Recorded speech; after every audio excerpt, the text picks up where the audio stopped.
But tonight, I want to speak from the heart as a patriot, a Christian, a citizen, and the parent of 7 young kids in this country. Sometimes a data point hits our radar screen that's bigger than the news of the day, a number that tells a larger story about who we are, where we are, and what we're up against as a country. Tonight, that number is 31%. Remember it, 31%. Today, the Harvard Kennedy School's Institute of Politics released their biannual Harvard Youth Poll. They've been doing the poll for 20 years, asking 18 to 29-year-olds, so kids out of high school, out of college, early in their careers, asking them what they think about the state of our country. Over 1,000 young Americans were polled, the margin of error, 3%. There were a number of fascinating findings, but one number stuck out to us, 31%. They were asked their views on American exceptionalism. Is America an exceptional nation? 31% said America is the greatest country in the world. 50% said other nations are great or greater. 18% out to lunch. 31%.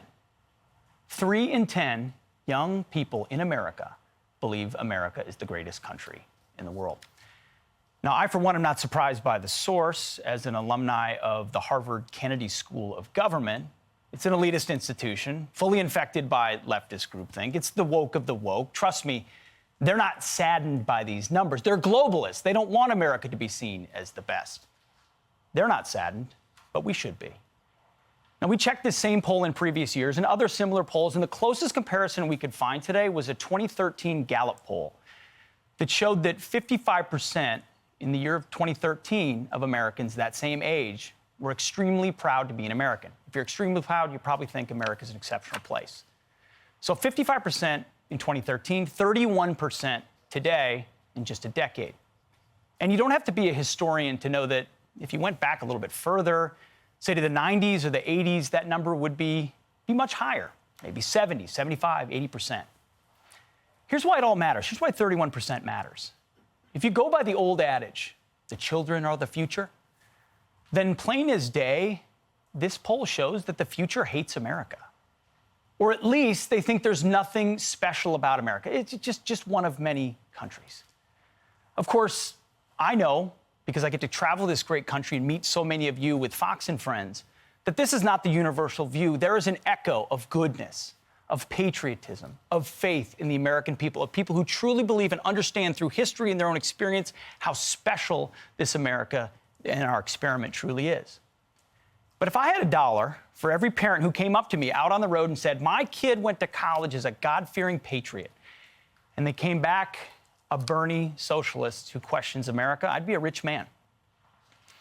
And as we saw over the last year, I call it or 2 years really, the COVID-16-19 moment. It's when your kids were at home, trapped in Zoom classes, and you were over their shoulders seeing the curriculum as the 1619 Project and other elements of critical race theory and diversity, equity, inclusion came across. It was a moment where we saw what they were really teaching, that it's not just colleges and universities. It's elementary schools, middle schools, and high schools. One of my mentors at Princeton University when I was an undergraduate, he's the constitutional law professor there at Princeton University. His name is Robbie George. He had something to say recently about what he's seen and why he's seen it coming for years. Listen to this. You know, in the old days, there were some liberal or progressive professors who wanted to indoctrinate their kids. Not all, but there were professors who wanted to take the kid who might have come from a farm family in Iowa and is now at Yale or Princeton. The kid was a Boy Scout. The kid was a churchgoer, and the liberal professor would rub his hands together and say, "Okay, I'm going to take this kid, brought up by these rubes and hicks out there, and I'm going to indoctrinate him in liberal ideology." If such professors exist today, they must be very frustrated because they lose their opportunity to indoctrinate the kid because the kid comes in pre-indoctrinated. Now it's the other way around. That's a rough cut from a Fox Nation special I have coming out next month. It's called The Miseducation of America, a 5-part series about the 100-year progressive takeover of our country. The conclusion, through that project, we're surrounded.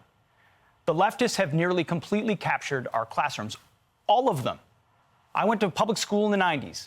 I got a progressive education in a conservative town. So did you in the way you were educated. So did we all did. We are all the product of a progressive educational system. It's not immune in elite schools. It's not immune in private schools. It's not even immune in most religious schools. See, the takeover was not an accident in the 1960s. That's what I always thought. Instead, it was the product of an intentional 100-year progressive takeover, an intentional targeting of what made America different, what made America special, what made America exceptional. Today, 31%. You see, America was founded on Western Christian principles. Our founders, the product of the fusion, the beauty, the brilliance of Athens and Rome and Jerusalem. They knew and understood the Bible inside and out. They knew Latin. They understood the classics. They understood human nature, who we are as sinful creatures.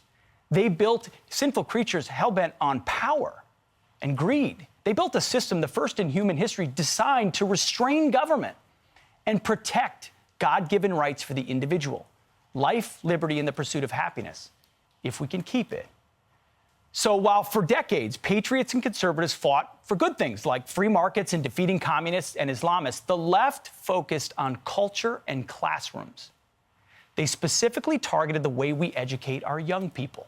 By focusing on removing the most important ingredients, they knew our judeo-christian faith and tradition were the key to our human freedoms. Our founders understood that. George Washington talked about it. So the progressives knew they had to get rid of it. They wrote it all down. Men like John Dewey and magazines like The New Republic. Education for the youngest was their obsession in the early 20th century, the early progressives. They built an entire school system predicated on the idea. It's called the Gary Plan. My guess is you've never heard of it. I hadn't either before this. They knew they couldn't remove God immediately because Americans were tethered to it. So they had to replace it with a new allegiance. What was it for the progressives early on? The flag. They instituted a new pledge called the Bellamy Salute. Francis Bellamy wrote it. He was a socialist. The original pledge did not say under God. That was added by Eisenhower in the 50s during the Cold War. They wanted to replace God with the flag. Later, they would discard that. The Frankfurt School showed up in the 1940s, a bunch of Marxist professors with a new theory called critical theory. Their premise was to deconstruct Western civilization. Where did they land? Columbia University, the most influential teachers' college still in America today. Now, shortly thereafter, the Supreme Court did its work, formally removing prayer in school and Bible reading. Teachers' unions, the most powerful unions in America today, the NEA and AFT, they were not initially formal unions before the 60s. They were soon captured by Marxists as well. The first president these education unions ever endorsed? Jimmy Carter. And he made them a promise that he would create a federal Department of Education. So the NEA created the Department of Education, and we never did get rid of it. The most popular textbook in America for the past 40 years, Howard Zinn's A People's History. It is literally American history if it was written by the Soviet Union. It is the best, it's been the bestseller as a textbook for 40 years. If it's not a textbook, it is used in our textbooks. So the progressives removed God, Marxists took over education, Marxists write our history, and then Democrats are in bed with them because they get elected by the power of the unions. And now, with the flag and patriotism having served their purpose, it's time for them to go too. Enter critical race theory, which is the follow-on to critical theory, the 1619 Project, and full-blown anti-Americanism. See, the point of liberal arts, according to our founders, was to liberate minds. Today it means to capture minds and tear down what makes us great. We're definitely behind the curve. As Andrew Breitbart said, politics is downstream of culture. As my pastor, Chris Durkin, said a couple of months ago, culture is downstream of faith. We used to worship an almighty God. Now we worship an almighty government and a false utopian promise. No wonder we are where we are. There is a way to fight back and not enough time to talk about it tonight. I'll leave that for the special that's coming next month. But it starts with me and it starts with you. It's been heartening to watch parents stand up at school boards and fight back. But as my mother did the same thing in the 90s at our local school board. Did things change?